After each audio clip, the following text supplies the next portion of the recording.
Kesini lagi ya. Cerita ini bermula ketika aku kelas 1 SMA. Aku gemar bermain basket. Aku tergabung dalam kegiatan ekstrakurikuler basket. Kami baru saja mengikuti sebuah turnamen antar kota. Saat itu, turnamen diadakan di luar kota tempat tinggalku. Pada turnamen itu, kami kalah pada babak final dan kembali sebagai juara 2. Jujur saja, kami tidak puas dengan hasil yang kami peroleh.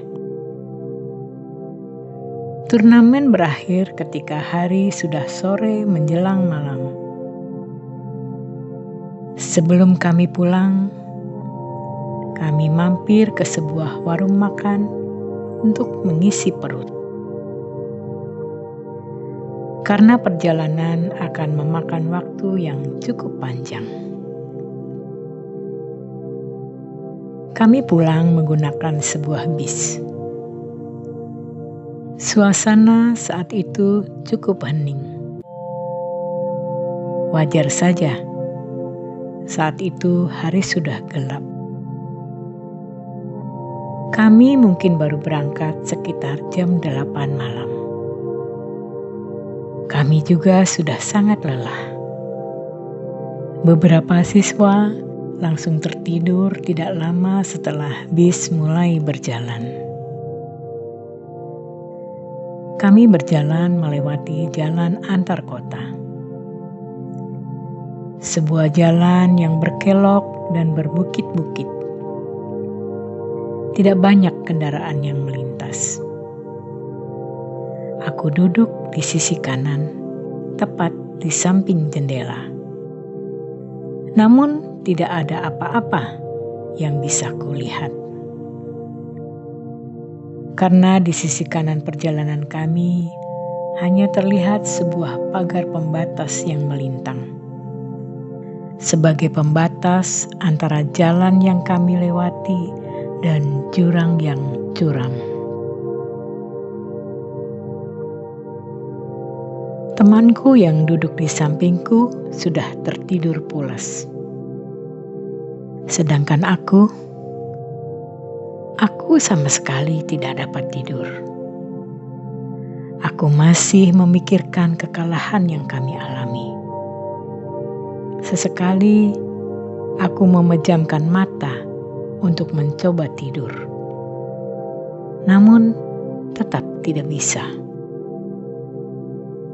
Aku hanya melamun sambil melihat keluar jendela. Sebenarnya tidak ada yang bisa aku lihat. Saat itu sudah benar-benar gelap. Aku hanya bisa melihat bayangan yang terpantul dari dalam bis. Dan sesuatu yang melayang tidak jauh dari bis kami. Apa itu? Aku tidak bisa melihat dengan jelas. Tapi aku tahu itu bukan sesuatu yang wajar.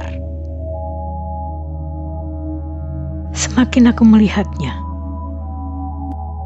semakin aku merasa takut. Benda itu melayang, bergerak searah dengan jalannya bis kami. Aku tahu benda itu bergerak. Karena benda itu seperti melawan angin.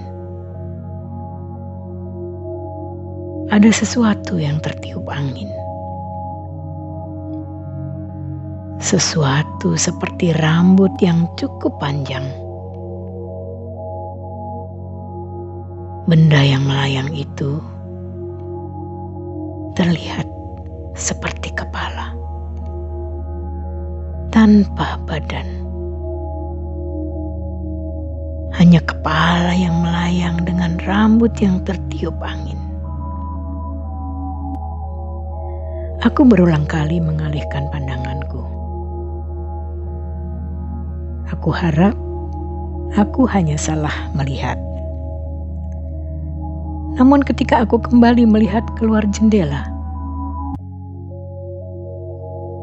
benda itu masih ada. Temanku yang duduk di sebelahku masih tertidur lelap. Bahkan teman-temanku yang lain yang duduk di kursi depan juga sudah tertidur semua. Sepertinya hanya aku yang masih bangun. Jantungku berdebar sangat kencang. Udara di sekitarku terasa sangat dingin. Kembali aku mengalihkan perhatianku. Kini aku memejamkan mata dan mencoba untuk tidur.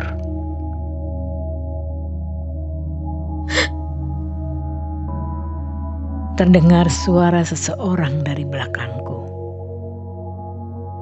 Suaranya seperti terkejut dengan sesuatu. Seketika aku membuka mataku. Hal yang pertama ingin kulihat bukanlah siapa yang baru saja terkejut, tetapi benda yang dari tadi melayang di luar. Aku segera melihat keluar. Kali ini benda itu benar-benar terlihat jelas. Itu memang sebuah kepala yang melayang.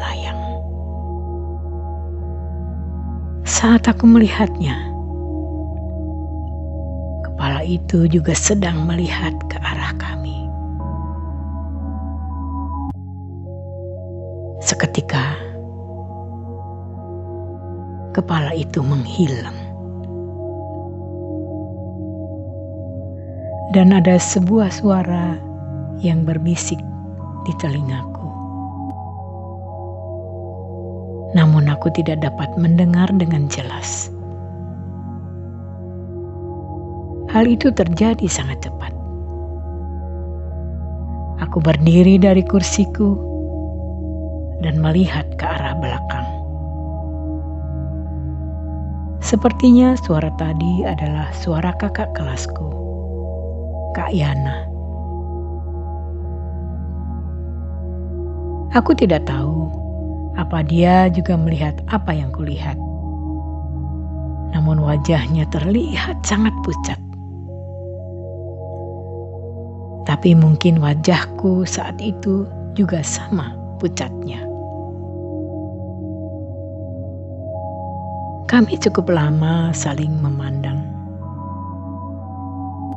Hingga akhirnya dia menggerakkan tangannya, mengisyaratkan agar aku tenang. Aku kembali duduk di kursiku. Kepala itu sudah tidak muncul lagi. Namun aku benar-benar tidak bisa tidur hingga kami tiba di sekolah kami. Ketika kami sudah di sekolah, Kak Yana mendatangiku dan menyuruhku merahasiakan apa yang tadi kami lihat. Sejak saat itu, aku tidak pernah membahas apa yang aku lihat kepada siapapun, bahkan kepada Kak Yana. Ketika usiaku 20 tahun, aku sudah menyelesaikan pendidikan SMA aku dan sedang melanjutkan pendidikan perguruan tinggi. Aku benar-benar sudah melupakan kejadian yang aku alami saat perjalanan itu. Hingga aku mendapat kabar dari temanku bahwa Kak Yana baru saja meninggal. Kak Yana mengalami sebuah kecelakaan. Yang membuatku sangat ketakutan adalah lokasi terjadinya kecelakaan. Kecelakaan itu terjadi di jalan antar kota. Jalan yang kami lalui ketika kami mengikuti turnamen basket.